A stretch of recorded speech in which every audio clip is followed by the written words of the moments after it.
눈을 들어 바라보라 라는 제목으로 말씀을 함께 나누겠습니다. 결정장애라는 단어를 아마 들어보셨을 것입니다. 선택의 갈림길에서 어느 한쪽을 고르지 못하고 괴로워하는 그 심리를 뜻하는 말입니다. 여러분들이 이 선택장애 내지는 또 결정장애 증상이 있으신지요? 인터넷에 떠돌고 있는 7가지의 이 질문지가 있습니다. 7가지 질문 중에서 나는 몇 가지에 해당이 되는지 생각해 보시면서 5가지 이상이 해당이 되면은 결정장애일 확률이 높습니다. 한번 스스로 점검해 보시기 바랍니다. 첫 번째는 메뉴를 선택하지 못해 타인이 결정해 주는 메뉴를 그냥 먹을 때가 많다. 두 번째는 결정을 하지 못해서 학업이나 연애 등을 포기한 적이 있다. 세 번째는 혼자서는 쇼핑을 하지 못한다. 누구든지 대신 결정을 내려줄 친구가 곁에 있어야 한다. 네 번째는 누군가 질문을 해오면 글쎄 잠깐만 기다려봐 또는 잘 모르겠는데와 같은 애매모호한 말을 되풀이한다. 다섯 번째는 소소한 결정을 대신 좀 내려달라고 하는 그 부탁의 글을 SNS에 올린 적이 있다. 여섯 번째는 선택을 제때 하지 못해 피해를 입은 적이 있다. 일곱 번째, 선택하는 것이 두려워 이로 인한 스트레스가 크다. 자, 여러분들은 7가지 중에서 몇 가지에 해당이 되십니까? 한 2가지 정도 해당이 되는 것은 정상이라고 이야기를 하고 3개에서 5가지 정도는 결정장애의 초기 단계라고 이야기를 합니다. 5가지 이상에 해당이 되는 분들은 결정장애일 확률이 높은 것이죠. 저는 7가지 내용 중에서 가장 마음에 와닿았던 부분은 이 메뉴를 정하는 문제입니다. 그래서 메뉴가 다양한 음식점에 가면은 저는 메뉴를 고르지 못합니다. 그래서 가족들 먼저 먹고 싶은 음식을 다 고르게 한 뒤에 겹치지 않은 메뉴 또는 다른 친구들이나 아니면 자녀들에게 또다시 먹고 싶은 것이 있으면 고르라고 양보를 하는 편입니다. 결정장애 증상이 약간 있는 것이죠. 많은 사람들이 선택하기를 두려워하고 결정 내리기를 어려워하는 이유가 무엇이겠습니까? 아마 이 한 번의 선택이 성공과 실패로 이어지기 때문에 그렇습니다. 성공지상주의의 시대를 살아가고 있는 우리는 실패에 대한 두려움이 있기 때문에 올바른 선택과 좋은 선택을 통하여서 좀 더 나은 삶, 내게 유익이 되는 쪽으로 삶을 이끌어가고 싶은 우리의 어떤 바람이 있기 때문에 선택을 내리는 것에 있어서 매우 두려워할 때가 있습니다. 음식, 이 메뉴를 고르는 일에 실패한다 한들 인생의 큰 문제는 일어나지 않습니다. 맛없는 음식 한 끼 먹는다고 해서 내 삶이 달라지거나 나랑도 떨어지는 일은 없는 것이죠. 그러나 우리의 인생은 수많은 선택의 갈림길이 우리 앞에 놓여 있습니다. 어릴 적부터 작년에 이르기까지 매년, 매월, 매 순간 살아가는 우리의 삶의 앞에는 무엇인가를 선택하지 않고는 살아갈 수 없는 수많은 선택의 문제들이 놓여 있습니다.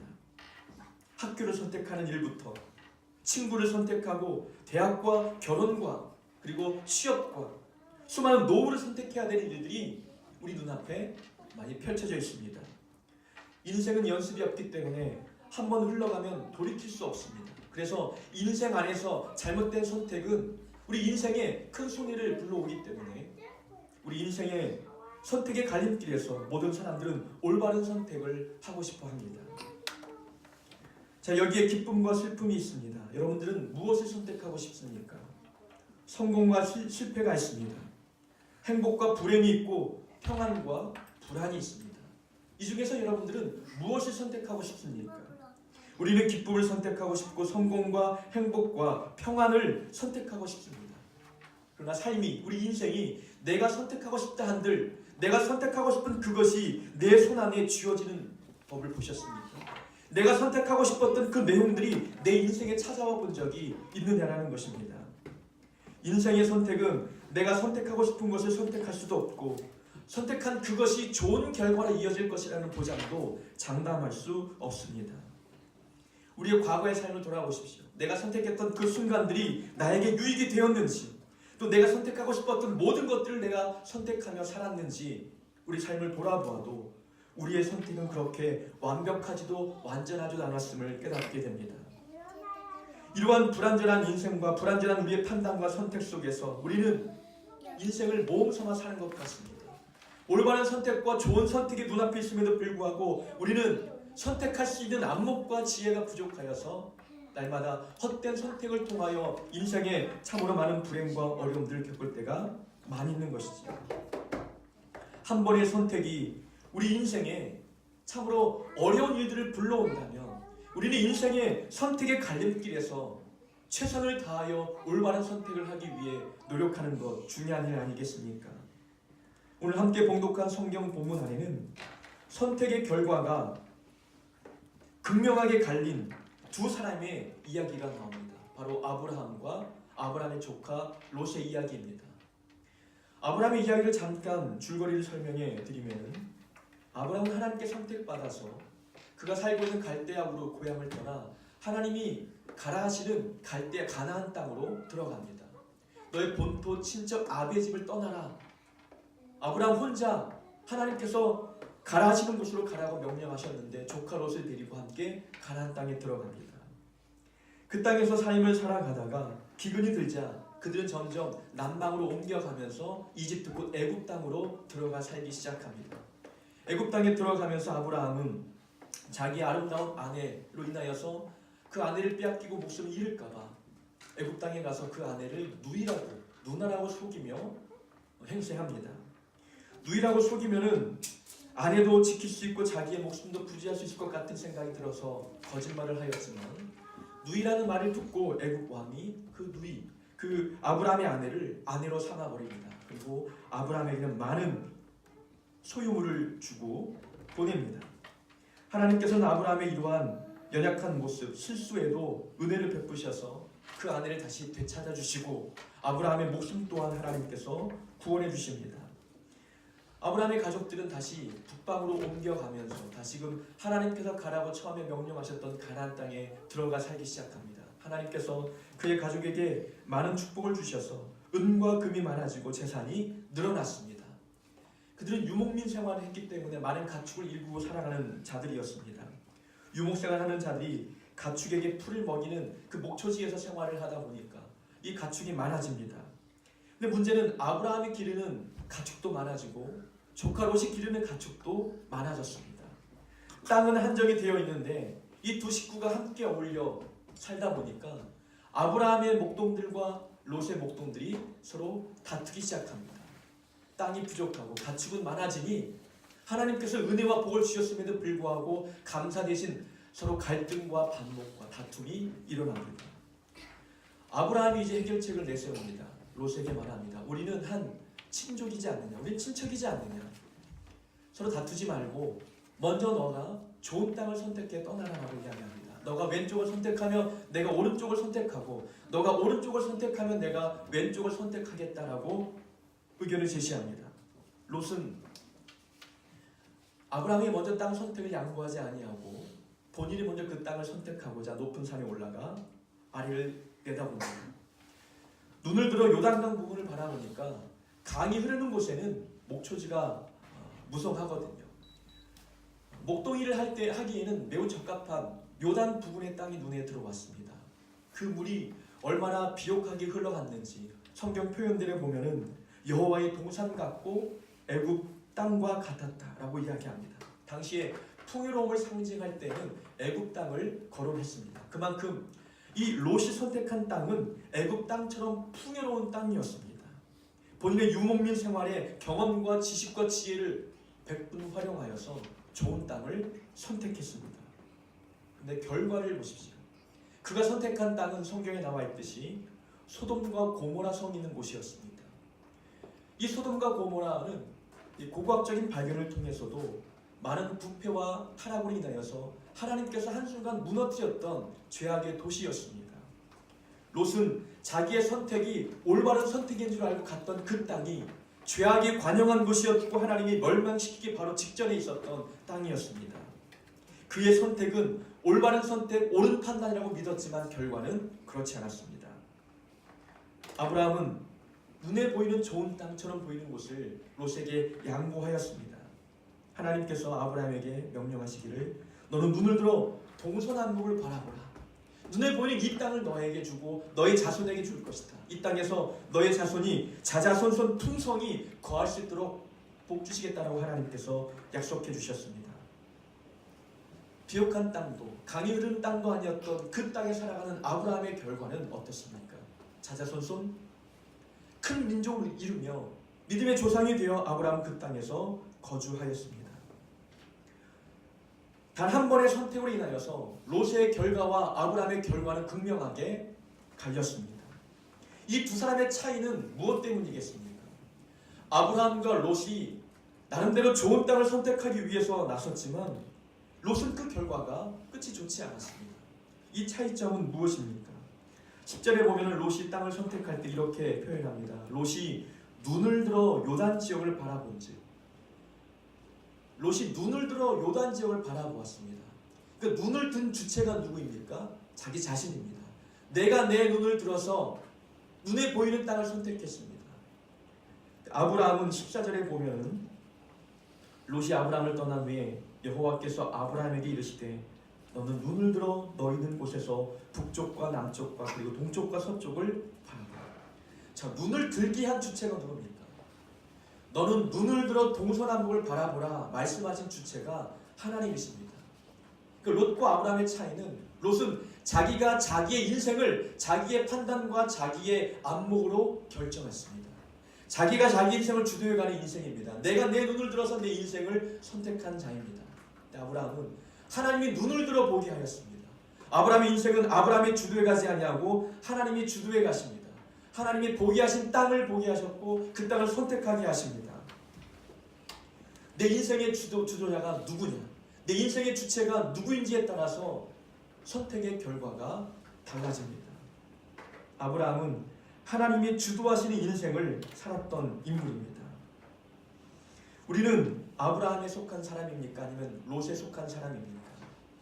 수많은 사람들은 올바른 선택을 위해서 인생의 계획을 세우고 그 계획된 인생대로 흘러가기 위해서 부단한 노력을 합니다. 내 선택이 옳은 선택이 되기 위해서 참으로 많은 애를 쓰곤 합니다. 그러나 우리가 우리 인생을 계획하고 우리 인생을 이끌어갈 때에 우리 인생을 주도하는 주체가 내 자신이 된다면 우리 롯과 다를 바 없습니다. 하지만 하나님께서 내 눈을 들어 내 인생을 바라보게 하시고 선택의 기로에서 선택의 갈림길에서 하나님께서 선택하게 하시는 것들을 선택하도록 내 인생을 하나님이 주도해가게 하신다면 우리의 삶의 결과는 아브라함과 같은 좋은 결과를 얻게 될 것입니다. 사람이 마음으로 자기의 길을 계획할지라도 그의 걸음을 인도하시는 이는 여호와시니라. 우리가 우리의 마음으로 인생의 계획을 잘 세운다 할지라도 내 인생은 내 계획대로 되는 것이 아님을 고백하는 잠언의 말씀입니다. 하나님께서 내가 계획한 그 계획을 붙잡고 끌고 가셔야만 우리의 인생의 계획이 성취됩니다. 우리는 아무리 노력하고 애를 쓴다 할지라도 내 인생이 내 계획대로 되지 않는 법을 우리는 발견합니다. 하나님께서 우리의 발걸음을 인도하시고 내 계획을 도구 삼으셔서 하나님께서 주도자가 되셔서 내 삶을 이끌어 가셔야만 우리의 삶의 결과가 하나님이 원하시는 모습으로 성취되어 갑니다. 우리는 우리의 인생을 누가 계획하도록 합니까? 내 자신이 주체입니까? 아니면 하나님이 주체가 되십니까? 우리는 우리 인생을 조망하여 볼 때에 내가 눈을 들어서 내 인생을 관망하며 바라봅니까? 아니면 하나님께서 바라보라 하시는 그곳을 우리는 바라보고 있습니까? 우리는 내일도 알 수 없는 연약한 존재입니다. 단 1분 1초 그 뒤의 일들을 우리 예측할 수 없는 연약한 존재입니다. 그런 우리가 우리의 긴 인생의 앞날을 조망하고 우리가 계획한들 그 계획이 완벽하겠습니까? 하나님은 인생을 창조하신 분이십니다. 그 하나님께서 우리의 눈을 들어서 인생을 바라보게 하시고 하나님의 계획하신 대로 그 계획을 선택하도록 이끄실 때에 그 이끄심에 순종하는 그 인생이 하나님 보실 때에 복된 길로 걸어가게 됩니다. 그럼 우리는 무엇을 선택하고 어떻게 선택해야 되냐라는 부분에 직면합니다. 여러분들 선택의 기로에 놓일 때에 나름대로 선택의 방법이 있습니까? 선택의 갈림길에서 무엇을 선택해야 되는지 나름 노하우를 갖고 계시느냐라는 것입니다. 아브라함처럼 하나님께서 우리에게 오셔서 선택의 기로에 놓일 때마다 내 귀에 대시고 종구나 오른쪽이다, 이번에는 왼쪽이다, 이젠 뒤로 돌아라, 이렇게 친절하게 말씀해 주시거나 아니면 영적인 내비게이션을 주셔서 그대로 따라가게 하게끔 하면 좋을 터인데 하나님의 음성은 직접적으로 우리 귀에 들리지 않습니다. 날마다 우리는 기도하며 말씀대로 순종하며 나름대로 하나님의 뜻에 맞추어서 하나님이 원하시는 선택지를 선택하려고 노력합니다. 그러나 우리의 무지함과 우리의 게으름이 그 선택을 나를 위한 선택, 내가 주도하는 선택이 될 때가 참 많습니다. 저는 교회 일을 하면서 선택의 순간에 놓일 때마다 나름 세워놓은 기준이 있습니다. 저는 선택의 길에 놓일 때마다 쉽고 어려운 일이 있으면 어려운 쪽을 선택합니다. 강하고 약한 것이 있으면 약한 쪽을 더 선택하죠. 이런 기준을 세웠던 이유는 많은 시행착오를 겪은 뒤였습니다. 제가 첫 사역을 했던 부서는 중고등부였습니다.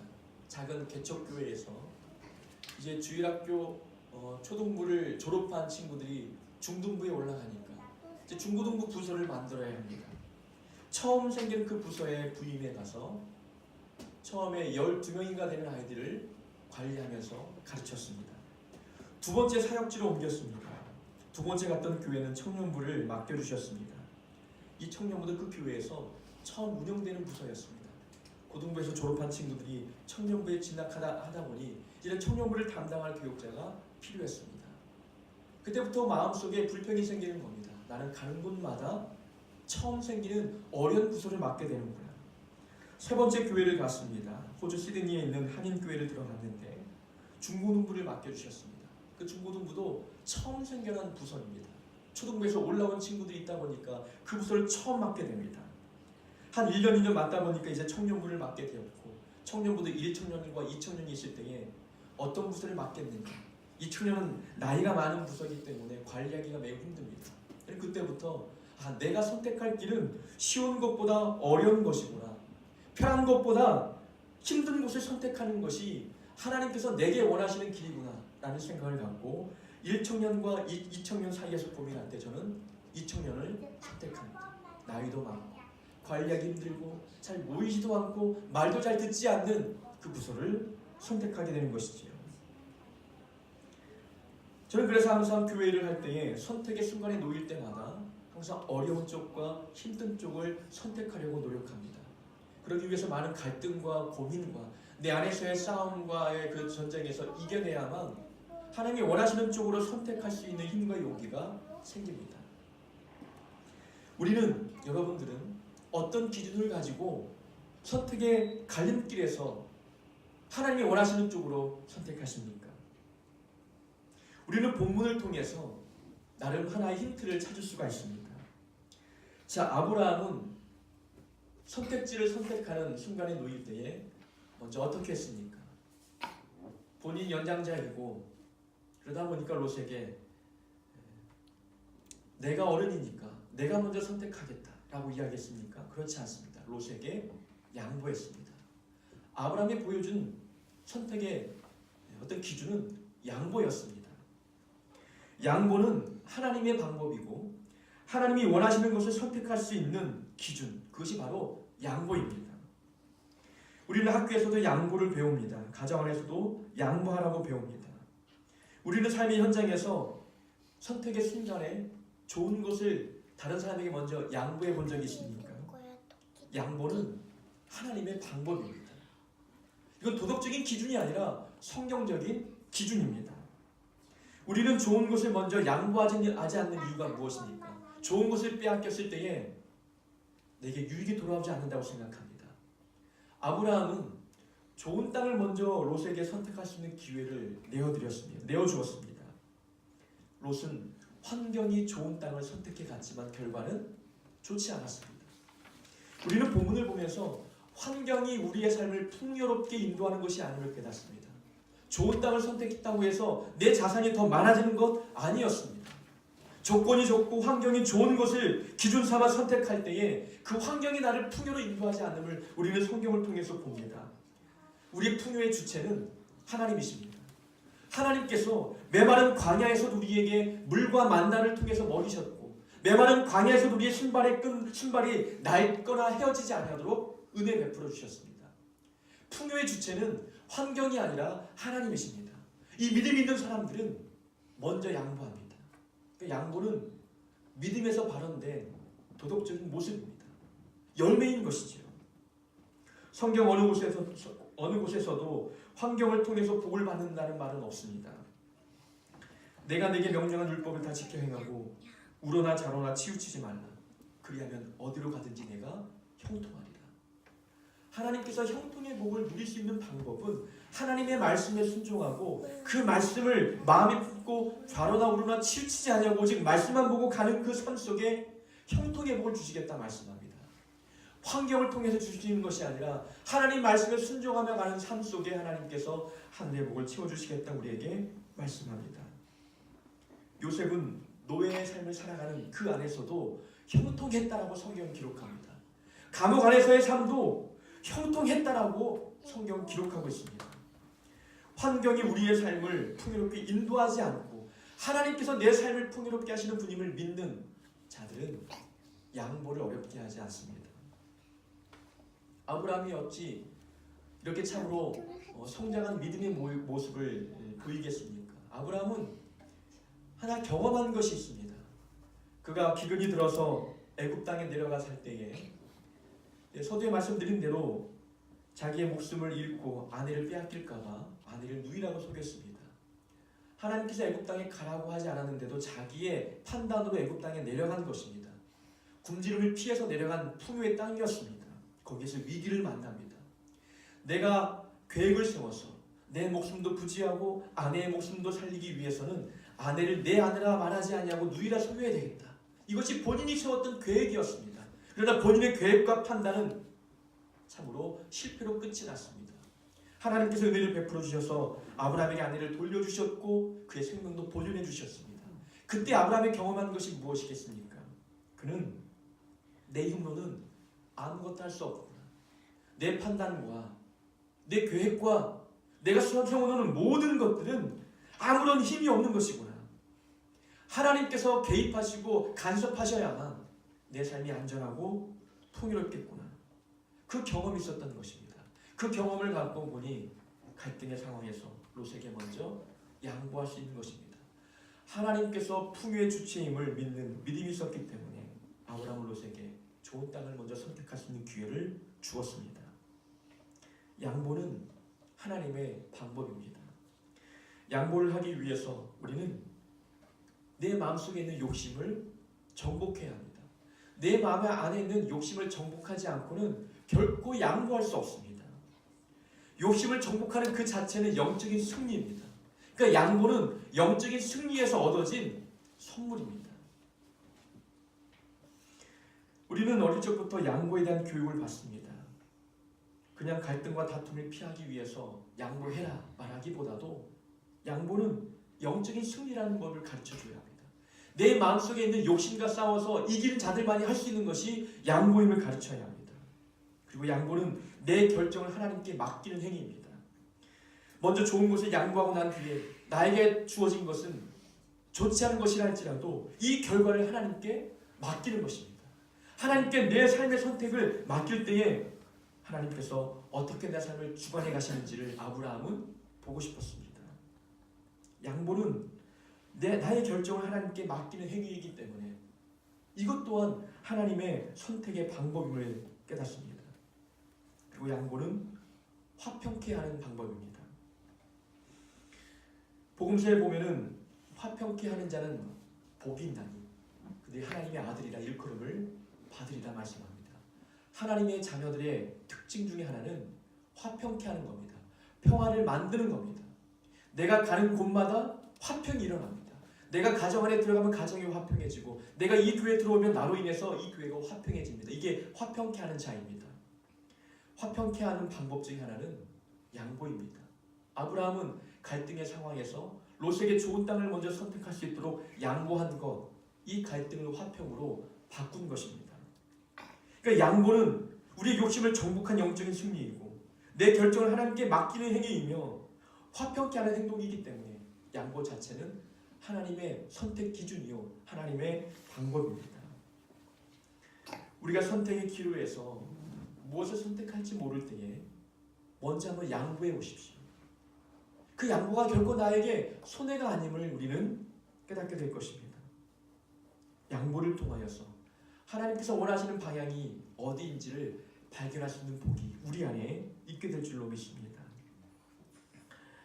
또 하나의 하나님의 선택 방법, 본문을 보면은 아브라함이 롯에게 선택의 기회를 양보한 그것은 누구의 유익을 위한 것이냐라는 것입니다. 자신의 유익을 위한 것이 아니라 롯의 유익을 위한 것입니다. 그러니까 하나님께서 원하시는 곳을 선택하기 위해서는 우리는 내 유익을 위한 기준을 세우지 아니하고 다른 사람에게 유익이 되는 쪽이 무엇인지를 기억해야 합니다. 타인에게 유익이 되는 쪽, 나아가 하나님께 영광이 되는 쪽으로 선택하는 것이 하나님이 원하시는 방향입니다. 아브라함은 처음에 기근을 피해서 애굽에 내려갔을 때에 그것은 자기를 위한 선택이었습니다. 배고픔을 면하기 위함이었습니다. 아내를 누이로 속인 그 유익도 자기를 위한 것이었습니다. 내가 죽지 않아야 큰 민족을 이루게 하시겠다고 하셨던 하나님의 그 약속이 성취되니까 본인이 중요한 것이었습니다. 내가 살아야 되지 않느냐, 내가 유익이 되는 쪽으로 모든 것을 선택하였습니다. 내 유익을 위해서 선택할 때 그 결과는 성경이 보여주듯이 좋지 않았습니다. 롯은 자기의 유익을 위해서 선택했습니다. 아브라함은 타인의 유익을 위해서 롯에게 그 유익을 먼저 양보합니다. 성경이 말하는 선택의 기준은 타인을 위한 유익이 기준이 되어야 합니다. 지난 주 중에 성경 묵상 본문은 고린도전서였습니다. 새벽 설교마다 고린도전서를 설교해 나갔는데 그 중에 한 본문의 말씀은 무엇입니까? 사도 바울이 고린도 교회 교인들에게 모든 것이 가하나 모든 것이 유익한 것이 아니요 라는 말씀을 통하여서 우상에게 바쳐진 재물을 먹어도 되지만 그러나 믿음이 약한 자들을 위해서 먹지 않는 것이 좋다라는 이야기를 합니다. 그 우상에게 바쳐진 재물, 제사음식, 오늘날로 말하면 제사음식이죠. 먹어도 아무런 해가 되지 않습니다. 아무런 문제가 되지 않는데 그러나 믿음이 약한 자가 목사가 제사음식 먹네. 그 먹는 모습을 보고 시험에 드는 일이 있다면은 그 사람 앞에서는 그 사람의 유익을 위해서 먹지 않는 것이 옳다라고 바울은 가르친 겁니다. 그래서 모든 것이 가하나 모든 것이 유익한 것이 아니라고 말씀하는 것입니다. 바울이 가르쳐준 기준도 타인을 위한 유익이었습니다. 무엇인가 선택할 때에 자기의 유익만을 따지지 말고 다른 사람에게 유익이 되고 있는지, 더 나아가 하나님께는 영광이 되고 있는지 그것을 기준 삼으라고 우리에게 말씀하십니다. 다른 사람의 유익을 위해서 선택한다면 그러면 내 유익은 어떻습니까? 나도 이득을 봐야 되지 않나요? 내게도 뭐가 돌아오는 게 있어야 되지 않습니까? 그럼 예수 믿는 사람은 다 손해보는 것 아니겠습니까? 우리는 따질 수도 있습니다. 그러나 본문에 보면은 아브라함이 롯의 유익을 위해서 양보했을 때에 아브라함에게 주어진 것이 무엇입니까? 하나님은 롯이 좋은 땅을 선택해 떠난 뒤에 아브라함을 불러 세워서 눈을 들어 동서남북을 바라보라. 이 땅을 너에게 주겠고 너의 자손이 이 땅 위에서 큰 민족을 이루게 하겠다. 축복의 약속을 받습니다. 처음 받았던 축복의 메시지를 롯이 떠난 뒤에 다시 얻습니다. 재확인시킨 겁니다. 처음 너를 갈대아 우르 땅에 불렀을 때 주겠다 했던 그 축복을 나는 너에게 줄 것이다. 하나님의 축복이 변함없이 주어졌습니다. 우리가 누군가의 무엇을 양보하고 타인의 유익을 위해서 선택한다 한들 내게 돌아오는 유익이 없는 게 아니었습니다. 하나님의 복이 내게 들어오고 하늘의 은혜가 내 안에 들어옵니다. 롯이 선택한 것보다 하나님은 아브라함에게 더 많은 것을 허락해 주시겠다 약속하셨습니다. 타인의 유익을 위해서 선택하는 것은 결코 나에게 손해가 되는 일은 아닙니다. 우리가 선택의 기로에 놓일 때마다 내가 왼쪽을 선택할 때에 이것이 누구의 유익을 위한 것인지를 먼저 점검해 와야 합니다. 또 한 가지의 방법이 있습니다. 자, 롯은 풍요로운 땅을 선택했습니다. 그런데 그 땅에 대해서 설명하기를 13절에 보시면은 소돔 사람은 여호와 앞에 악하며 큰 죄인이었더라. 롯이 선택한 그 땅은 소돔과 고모라 섬이 있는 땅이었습니다. 그 소돔 사람들은 여호와 앞에 악하며 큰 죄인이었다라고 말씀해주고 있습니다. 풍요를 선택해서 가긴 했는데 풍요로운 것은 많지만 사람들이 악했습니다. 롯은 풍요의 땅을 선택함과 동시에 위험한 땅을 선택한 것입니다. 그러니까 선택의 기준은 풍요가 기준이 되지 말고 내 영혼에 안전한 곳을 선택하는 것이 우리가 선택할 수 있는 방법 중에 하나입니다. 성공을 선택하기보다도 안전한 곳인지, 내 영혼에 유익이 되는 것인지, 내 믿음에 도움이 되는지, 영적인 은혜가 있는지 그것이 기준이 되어서 선택해야 합니다. 풍요를 따라가는 모든 사람은 그 풍요 속에 담겨있는 악한 죄로 인해서 넘어진 적이 많습니다. 아브라함도 애굽 땅을 선택해서 풍요를 따라갔을 때에 그 땅의 악함으로 인하여서 아내도 빼앗기고 본인도 위험에 처했습니다. 풍요를 따라가는 결과는 모든 것이 다 위험했습니다. 성경 곳곳에 찾아보면 가장 위험한 장소는 많이 있는 곳입니다. 돈이 많은 곳, 높은 자리, 성공의 자리에는 더 많은 유혹이 있습니다. 더 많이 위험한 것이죠. 육체적으로는 편하고 안락할 수는 있어도 영적인 위험의 자리가 많은 곳이 있을 때입니다. 재능이 많아도 위험합니다. 자랑하고 교만에 빠질 수 있기 때문에 그렇습니다. 물질이 많아도 위험합니다. 하나님보다 돈이 더 우선시 될 수 있기 때문에 그렇습니다. 우리는 선택의 순간이 놓일 때마다 풍요로운 곳이 어딘지, 내게 유익이 되는 곳이 어딘지를 찾기보다도 내 영혼에 안전한 곳이 어딘지를 먼저 기준 세워서 그 부분을 선택할 수 있는 믿음의 결단이 우리에게 필요합니다. 자, 세 가지를 말씀을 드렸습니다. 하나는 양보의 방법을 통해서 하나님이 원하시는 곳을 선택할 수 있습니다. 두 번째는 내 이익이 아닌 타인의 유익과 하나님의 영광을 위한 곳이 어딘지를 먼저 선택하는 것, 그곳이 하나님이 원하시는 곳입니다. 세 번째는 무엇입니까? 안전한 곳을 선택하는 것. 내 영혼의 안전한 곳을 선택하는 것이 하나님이 원하시는 선택지입니다.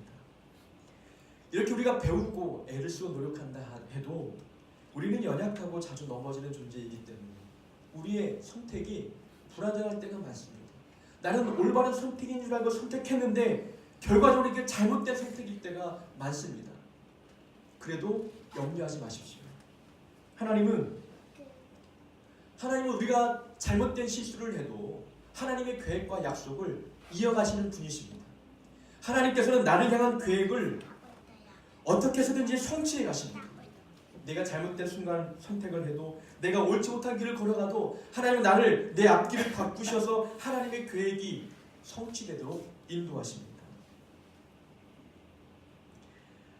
자, 아브라함이 이 뒤에 어떤 일들이 있었냐면은, 오늘 본문 뒤에 줄거리를 쭉 살펴보면은 하나님께서 큰 민족을 이루겠다 말씀하셨는데 자녀가 없었습니다. 자녀가 없다 보니까 아브라함이 큰 고민에 빠집니다. 아내는 점점 나이가 들어서 아이를 낳을 수 없는 상황이 되어버립니다. 그래서 아브라함은 하나님께 말합니다. 이제는 자녀는 틀렸으니까 그냥 내가 기르는 몸종 엘리에셀이 나의 상속자가 될 것입니다. 엘리에셀을 통하여서 하나님의 뜻들을 이루어가는, 그렇게 이루어 가십시오. 그러니까 하나님께서 너의 집에서 길리운 자가 아니라 네 몸에서 난 그 자를 통해서 하나님의 놀라운 선미들을 이끌어 가시겠다고 말씀합니다. 그래서 아브라함이 그래, 나를 내 몸에서 난 자를 통해서 하나님께서 축복해 주시겠다 말씀하셨으니까 이제는 자기 아내 사라가 아닌 사라의 몸종 여종과 함께 여종을 통하여서 이스마엘이라는 아들을 낳습니다.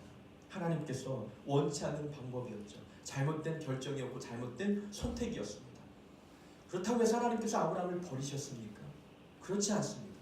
시간은 좀 더디 걸렸지만 아브라함을 향한 하나님의 성취와 계획은 이어가셨습니다. 그를 깨닫게 하시고 인내하게 하시고 성장시키셔서 이제는 그의 몸에서 이삭이라는 아들을 낳게 하십니다. 우리가 잘못된 선택을 해도 염려하지 마십시오. 하나님은 전능하신 분이시기 때문에 우리가 실수할 수 있는 모든 옵션을 다 고려하셔서 하나님의 계획을 계속 끌어가십니다. 그래서 하나님은 전능하시고 능력의 하나님 되십니다.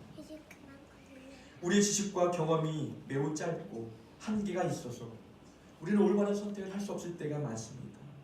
그래도 염려하지 마시고 하나님께서 원하시는 선택지를 향해서 우리가 최대한 오늘 배웠던 말씀을 통하여 양보와 타인의 유익과 안전한 곳, 이 기준을 선택의 기준으로 삼아서 선택의 갈림길에서 하나님이 원하시는 쪽으로 선택할 수 있는 우리 할렐루야 모든 성도들 되기를 주의 이름으로 축원합니다.